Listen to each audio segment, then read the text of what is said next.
Hello friends, CTET science के series का ये तीसरा वीडियो है। और जो भी फर्स्ट वीडियो और सेकंड वीडियो नहीं देखे हैं, यानी सेट 1 और सेट 2 नहीं देखे हैं, तो वो प्लेलिस्ट में जाके देख सकते हैं। और जो भी टेलीग्राम को ज्वाइन नहीं किए, टेलीग्राम को ज्वाइन कर लेना। मैं इस वीडियो के डिस्क्रिप्शन में लिंक दे दूंगा टेलीग्राम पे, वहाँ पे आपको जो है कि पीडीएफ मिल जाएगी। हाँ, तुरंत नहीं मिलेगी, कुछ दिन के बाद मिलेगी, लेकिन मिल जाएगी। हाँ, लेकिन उसका डिस्कशन आपको इस वीडियो में ही मिलेगा कि किसका क्या आंसर है। हाँ, जो फर्स्ट टाइम चैनल पे विजिट किया, चैनल को सब्सक्राइब कर लेना, क्योंकि ये सीरीज़ जो है कि जब तक एग्ज़ाम नहीं हो जाता तब तक ये सीरीज़ कंटिन्यू चलेगी। और तो चलिए इस सीरीज़ को स्टार्ट करते हैं। तो आज का पहला क्वेश्चन है कि अमीबा में किसके द्वारा चलन होता है। तो क्वेश्चन को समझना होगा आपको कि चलन होता है, कहने का मतलब है कि लोकोमोशन। इंग्लिश क्या होता है चलन का? लोकोमोशन। देखिए, साइंस का जो कुछ कुछ हिंदी होते हैं ना, वो कुछ अल्टर टाइप के होते हैं। तो जो भी क्वेश्चन आपको अल्टर लगे तो उसका इंग्लिश करके ज़रूर देख लीजिएगा, क्योंकि अब तो ऑफलाइन हो रहा है एग्ज़ाम, तो अब तो और भी आसानी है। इंग्लिश और हिंदी दोनों क्वेश्चन आपके फ्रंट में होंगे, ठीक है। तो चलन का मतलब होता है लोकोमोशन। तो अमीबा किसके द्वारा लोकोमोशन करता है, सवाल ये है। तो ऑप्शन में आपका दिया हुआ है सूडोपोडिया के द्वारा, सीलिया के द्वारा, फ्लैजिला के द्वारा, या फिर पाँव के द्वारा। तो इस क्वेश्चन का राइट आंसर हो जाएगा आपका सूडोपोडिया के द्वारा। अब आइए देखते हैं कि एनसीईआरटी में कहाँ दिया हुआ है।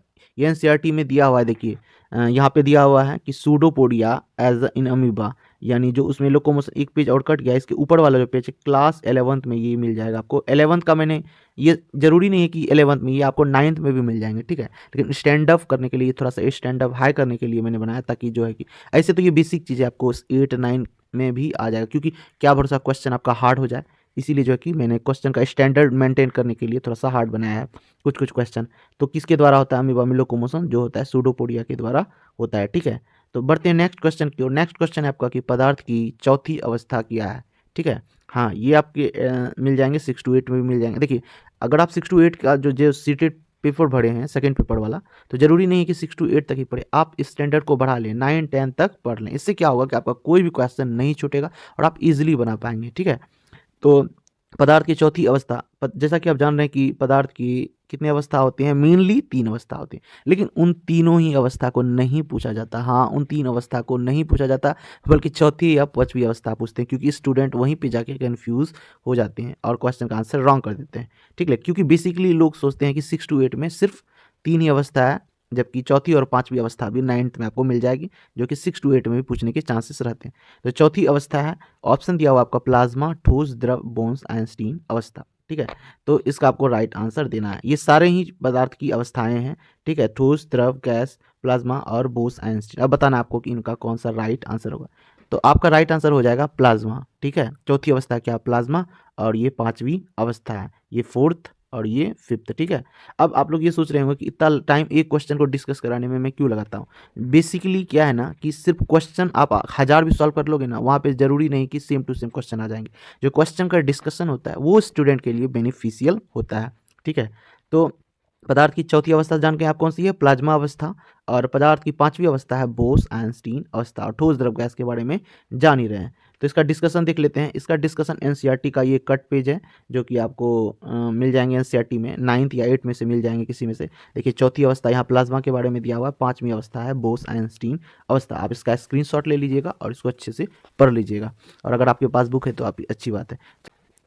नेक्स्ट क्वेश्चन है आपका, यदि किसी सरल रेखा के अनुदिश गति करने वाले वस्तु की चाल परिवर्तित होती रहे तो वस्तु की चाल होगी असमान, समान, अपरिवर्तित या कोई नहीं। ये सवाल आपका फिजिक्स का है और आपको इसका आंसर देना है। तो इस क्वेश्चन का राइट आंसर हो जाएगा आपका, क्या हो जाएगा आपका? असमान।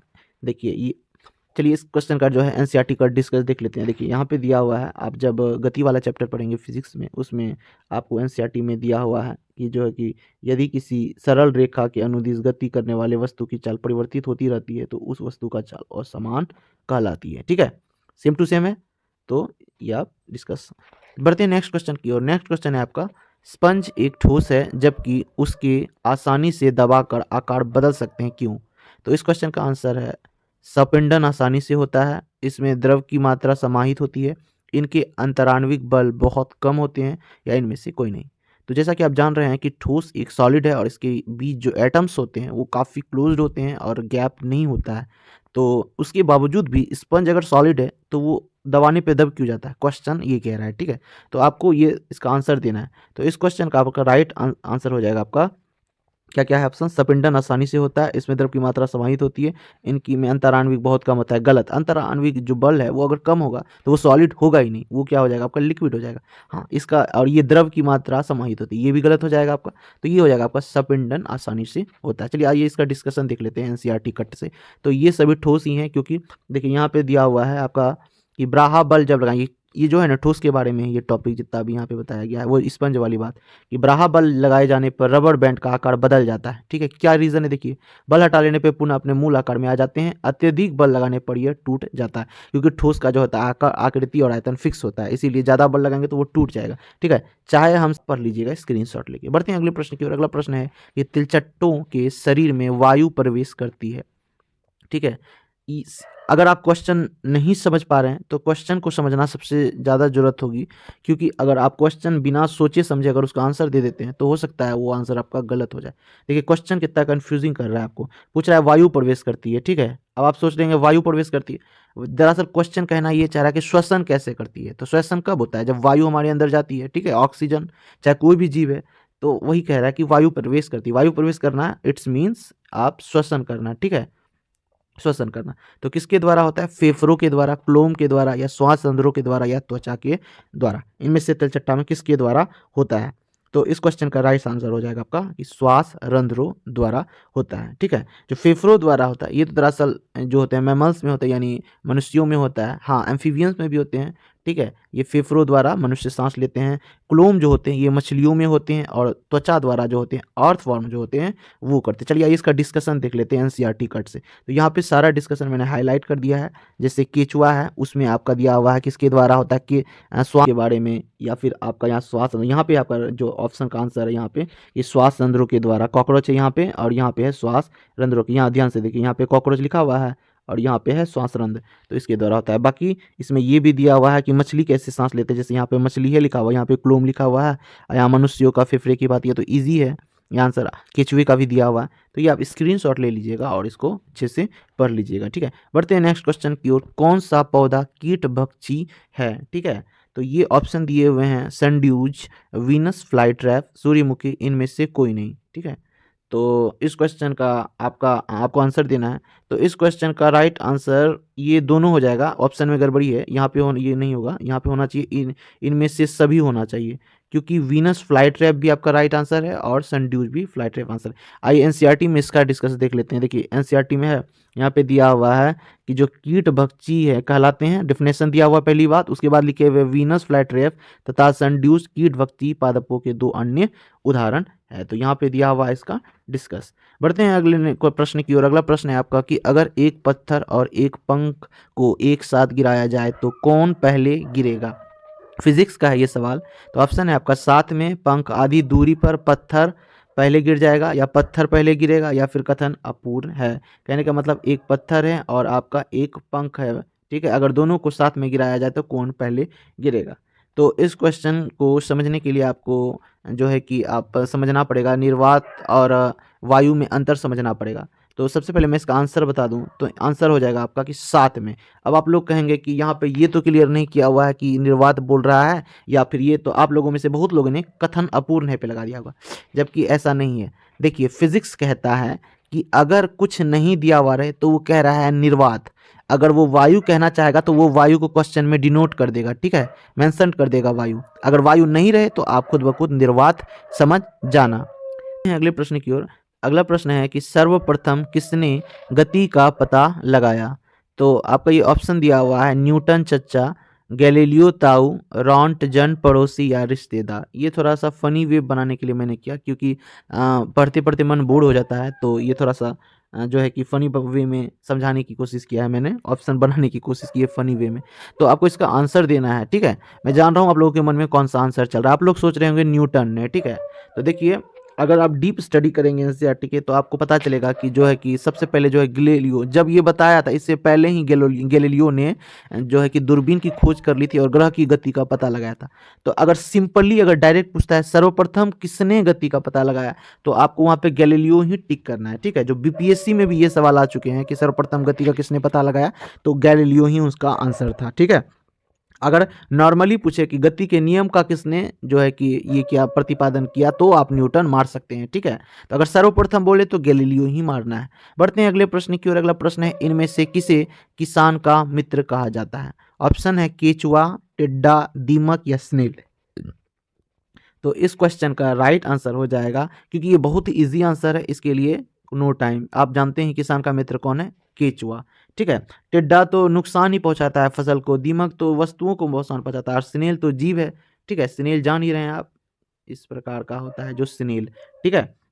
बढ़ते हैं, इसका डिस्कशन भी देख लीजिए। केचुआ फाइलम एनिलिडा के जंतु हैं, ये ध्यान रखिएगा, केचुआ जो है फाइलम एनिलिडा के जंतु है, ठीक है। बढ़ते हैं अगले प्रश्न की ओर। अगला प्रश्न है कि आंतों में कौन सा रस प्रोटीन का पाचन करता है?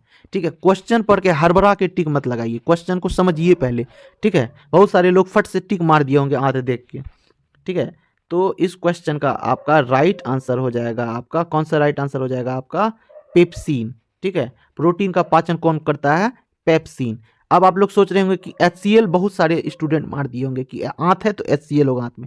आंत में होता है HCl, क्वेश्चन को ध्यान से पढ़िए। क्वेश्चन क्या कह रहा है कि प्रोटीन का पाचन करता है, तो प्रोटीन का पाचन कौन करता है? जो आंतों में जठर रस होते हैं, वो पेप्सिन, ठीक है। बढ़ते हैं अगले प्रश्न की ओर। अगला प्रश्न पर इसका डिस्कशन देख लेते हैं। ये आंत वाला यहाँ पे दिया हुआ है, देखिए यहाँ पे मैंने हाईलाइट किया हुआ है यहाँ पे कि हाइड्रोक्लोरिक, देखिए ये पाचन कार्य आमाशय की भित्ति में उपस्थित जठर ग्रंथियों के द्वारा संपन्न होते हैं। ये हाइड्रोक्लोरिक एसिड यानी HCl एक प्रोटीन पाचक एंजाइम, देखिए यहाँ पे स्पष्ट किया हुआ है, देखिए यहाँ पे प्रोटीन पाचक एंजाइम पेप्सिन तथा श्लेष्मा का स्रावन करते हैं, यानी प्रोटीन का पाचन कौन करते हैं? यहाँ पे आपको कौन? पेप्सिन, ठीक है। बढ़ते हैं अगले प्रश्न की ओर। अगला प्रश्न है, इनमें से कौन सा जठर रस है?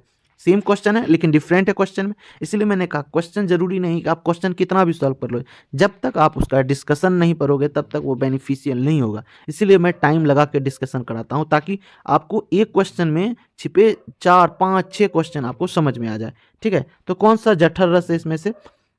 तो आपको ऑप्शन दिया हुआ है ट्रिप्सिनोजेन, रेनिन, HCl या पेप्सिनोजेन। तो इस क्वेश्चन का आपका राइट आंसर हो जाएगा कौन सा?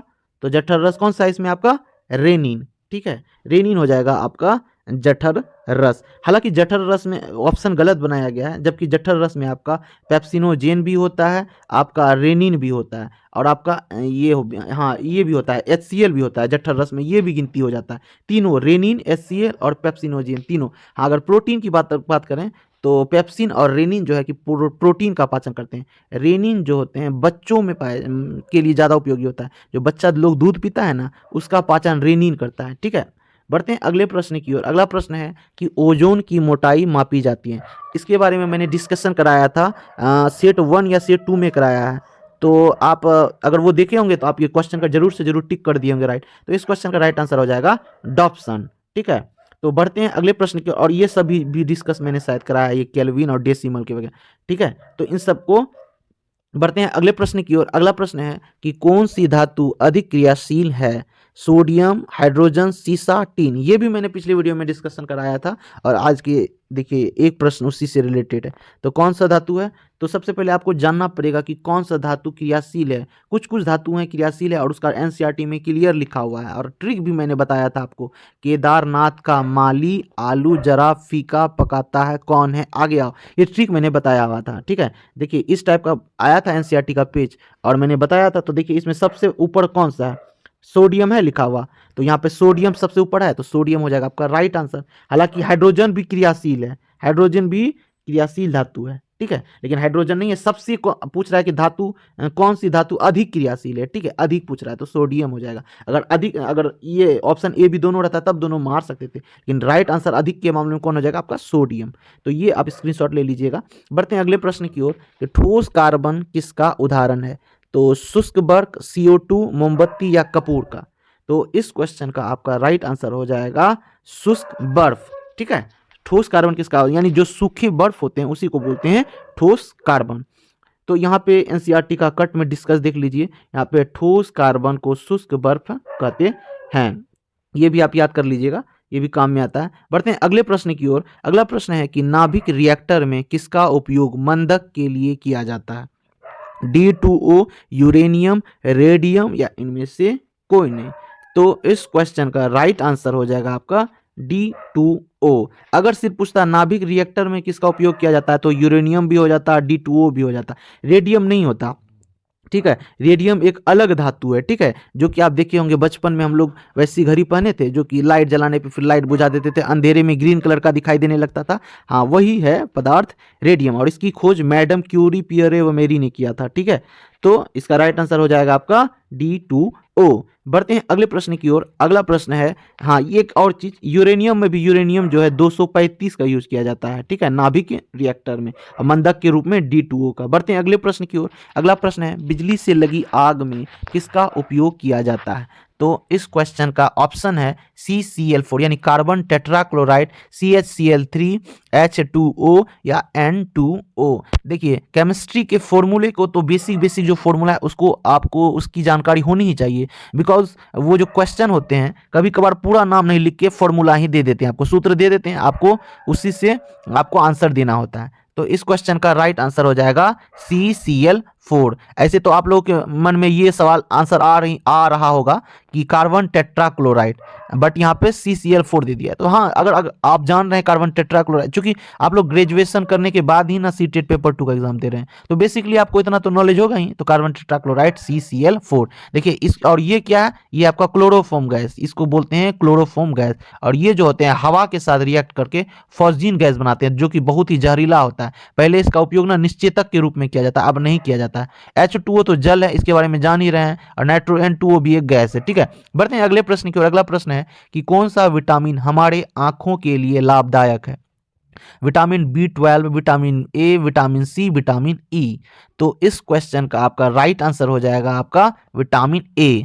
तो विटामिन ए का देखिए, विटामिन का नाम भी याद रखिएगा क्योंकि नाम से भी रिलेटेड प्रश्न आ जाते हैं। जैसे विटामिन ए का नाम है रेटिनॉल, विटामिन सी का नाम स्कॉर्बिक एसिड, उसके बाद ई का नाम है टोकोफिरॉल, इसका नाम है साइनोकोबालामीन। मैं एक चार्ट दे देता हूँ यहाँ पे, आप इसका स्क्रीनशॉट ले लीजिएगा और जो है कि इससे आपको पता चल जाएगा। ठीक है, ये याद जरूर रखिएगा विटामिन का नाम। बढ़ते हैं अगले प्रश्न की ओर। अगला प्रश्न है, विश्व जल दिवस कब मनाया जाता है? और अभी आपके मन में यही सवाल आ रहा होगा कि भला ये दिवस वाला सवाल साइंस में क्यों होगा? जी हाँ, आप ही के 6 to 8 में से ये सवाल है विश्व जल दिवस से रिलेटेड, और ये आपका होता है 22 मार्च को मनाया जाता है। और 24 अप्रैल की बात करें तो 24 अप्रैल को विश्व पृथ्वी दिवस और ये ओजोन दिवस के रूप में मनाया जाता है। तो ये देखिए आपके एनसीईआरटी का कट में लिखा हुआ विश्व जल दिवस 22 मार्च। बढ़ते हैं अगले प्रश्न की ओर। अगला प्रश्न है, नमक और पानी को किस विधि द्वारा अलग किया जाता है? आसवन विधि द्वारा, वाष्पन विधि द्वारा, हाथ से चुनकर या छन्नीकरण? देखिए पृथ्वीकरण वाला एक चैप्टर होगा जो कि वहाँ पे आपका पूरा डिटेल से बताया होगा, वाष्पन विधि, हाथ से चुनकर या छन्नी। ठीक है, ये सभी 6 to आपको 8 क्लास में ही ये सारी चीजें मिल जाएंगे। तो इस क्वेश्चन का राइट आंसर हो जाएगा आपका वाष्पीकरण विधि द्वारा। जैसे वाटर है ना, वाटर में अगर NaCl यानी नमक, NaCl किसका फॉर्मूला आता है? नमक का। नमक मिला जाए, अगर जैसे कि इसको गर्म करेंगे हम लोग, तो गर्म करेंगे वाटर, वाष्प बन के उड़ जाएगा और NaCl और यहीं पे संघनित यानी जमा हो जाएगा। ठीक है, आसवन विधि से भी ये जैसे पेट्रोल वगैरह प्राप्त करते हैं, ये सभी आसवन विधि से करते हैं। ठीक है, जिसका टेम्परेचर का डिफरेंस बहुत कम होता है, यानी बॉइलिंग पॉइंट जो होता है कम होता है, तो उस सब जगह पे आपका आसवन विधि का प्रयोग किया जाता है। ठीक है, हाथ से चुनकर तो एक सिंपल प्रोसेस है, जैसे दाल वगैरह में पत्थर रहता है तो हाथ से चुनकर अलग करते हैं। छन्नीकरण, चाय वगैरह छाकते हैं, छन्नीकरण। बढ़ते हैं लास्ट क्वेश्चन है, प्रकाश की किरण जब एक माध्यम से दूसरे माध्यम में जाती है तो क्या परिवर्तित नहीं होता है? वेग, आवृत्ति, चाल। ये थोड़ा क्वेश्चन लेंदी है, ये हालांकि 6 to 8 में आपको बहुत कम देखने को मिलेंगे, लेकिन ये लास्ट क्वेश्चन, फर्स्ट क्वेश्चन मैंने दिया था लेंदी और लास्ट क्वेश्चन मैंने लेंदी दिया, ताकि आपका जो है कि माइंड और क्रिटिकल थिंकिंग डेवलप करे। ठीक है, और आप इसके लिए आप जरूर कुछ ना कुछ टॉपिक एक्स्ट्रा पढ़ने की सोचेंगे, और वही एक्स्ट्रा जो भी आप पढ़ेंगे वो आपको काम में आएंगे। ठीक है, तो आपका हाँ, ऐसा नहीं है कि जो भी आप अभी पढ़ रहे हैं ना वो BPSC जो आप एग्जाम देंगे TRE 3.0 उसके लिए वो आपका काम में आ जाएगा, क्योंकि आप जितना एक्स्ट्रा पढ़ेंगे उतना आपको BPSC के लिए बेनिफिशियल होगा। तो इस क्वेश्चन का राइट आंसर हो जाएगा कि दूसरे में क्या परिवर्तित नहीं होता है? तो देखिए आवृत्ति जो है वो परिवर्तित नहीं होता है, बाकी वेग बदल जाता है। कैसे? अब एग्जांपल समझिए, जैसे एक वाटर है यहाँ पे और यहाँ पे एक सॉलिड है। अब मैं एक एग्जांपल बता रहा हूँ, अगर प्रकाश का जो होता है कि वेग सबसे अधिक किस में होता है? तो बोलेंगे आपकी निर्वात में होता है, निर्वात के बाद सॉलिड, सॉलिड के बाद वाटर। देखिए अब अगर लाइट माध्यम चेंज करेगा तो वेग घटेगा नहीं, क्योंकि निर्वात में अधिक होता है, सॉलिड में फिर उससे कम होता है, फिर उससे कम वाटर में, इसीलिए एक माध्यम से दूसरे माध्यम में जाएगा तो चाल और वेग दोनों कम होगा, बशर्ते क्या कम नहीं होगा, तो आवृत्ति। तो आज का क्वेश्चन बस यहीं तक था। अगर ये सीरीज आपको अच्छी लग रही है तो आप वीडियो को लाइक कर देना, और आप लोग ना वीडियो देखते हो लेकिन अपने दोस्तों से शेयर नहीं करते हो, तो भाई शेयर जरूर किया करो। शेयर करने से क्या होता है, मुझे भी मोटिवेशन मिलता है कि ज़्यादा से ज़्यादा बच्चे को हेल्प मिल रही है इस सीरीज से, ठीक है। तो हाँ, जो भी फर्स्ट टाइम चैनल पे अगर विजिट किया हो ना, वो सब्सक्राइब जरूर कर लेना, क्योंकि सीरीज कंटिन्यू चलेगी और काफ़ी लो लेवल से लेकर हाई लेवल तक जो है कि क्वेश्चन मैं 1 से लेकर 20 तक बनाता हूँ, जो कि आप आज का लेवल देख के आपको पता चल ही गया होगा। मिलते हैं नेक्स्ट सीरीज में।